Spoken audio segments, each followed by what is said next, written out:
I'm Jeremiah Cornelius, a security architect with VMware, and I'm at the RSA Conference 2013 talking with Oliver Friedrichs, who is a Senior Vice President for Cloud Technology at SourceFire.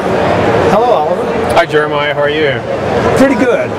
You know, most people are familiar with SourceFire, at least from the heritage in terms of network intrusion detection, and they may not really know what you're doing with VMware in terms of virtualization. I wonder if you could talk a little about that. Sure. We've taken a lot of the same intrusion prevention technology that we've been developing for 10 years for physical infrastructure, and we've now migrated that to VMware's virtual infrastructure, so we can now inspect inter-VM traffic from both virtual machines and endpoints on both servers and endpoints in order to detect and mitigate attacks. That includes both our intrusion prevention technology, our next generation intrusion prevention technology, as well as our next generation firewall technology in order to limit and control application communications amongst virtual machines.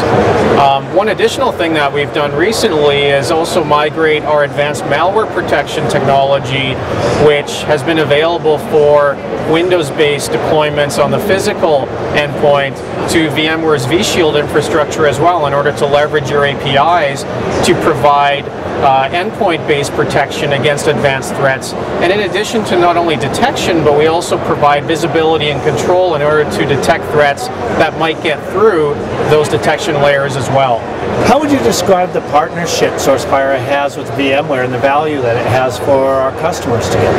Well, one of the big benefits in partnering with VMware is the ability to deliver a deeply integrated solution that leverages your APIs. In the case of your endpoint APIs, vShield, for example, we're able to integrate at a very deep level in order to provide a endpoint-based protection solution that provides not only detection of advanced malware, but also mitigation and control of advanced malware threats. And the ability to leverage VMware's APIs allows us to offload a significant amount of the processing that would normally happen on each individual guest operating system up to the hypervisor layer in order to avoid things like scan storms, the tremendous amount of I/O activity that would take place if you were doing actual protection on the individual guest operating system.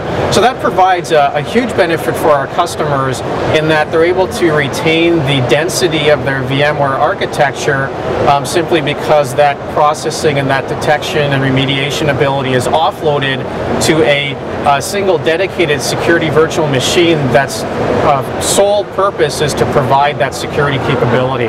So what can we expect then really from SourceFire today in the near term as far as what you're delivering?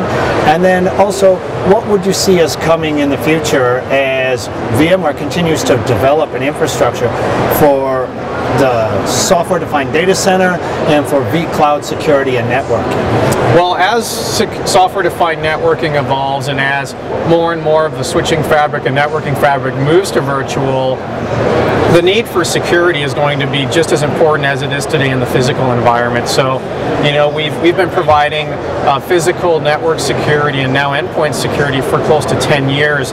We've now migrated that to the hypervisor level, and in partnership with VMware, able to provide that to protect both guest operating systems and inter-VM traffic. As that evolves and as the actual network layer starts to become virtualized as well, clearly security solutions will need to keep pace and also interoperate within those environments. So that's something that we'll continue to work with you very closely on and anticipate new APIs and new partnerships in the future to provide better security for our customers. Well, great. We really look forward to continuing to work with SourceFire, and thank you everybody very much from RSA 2013.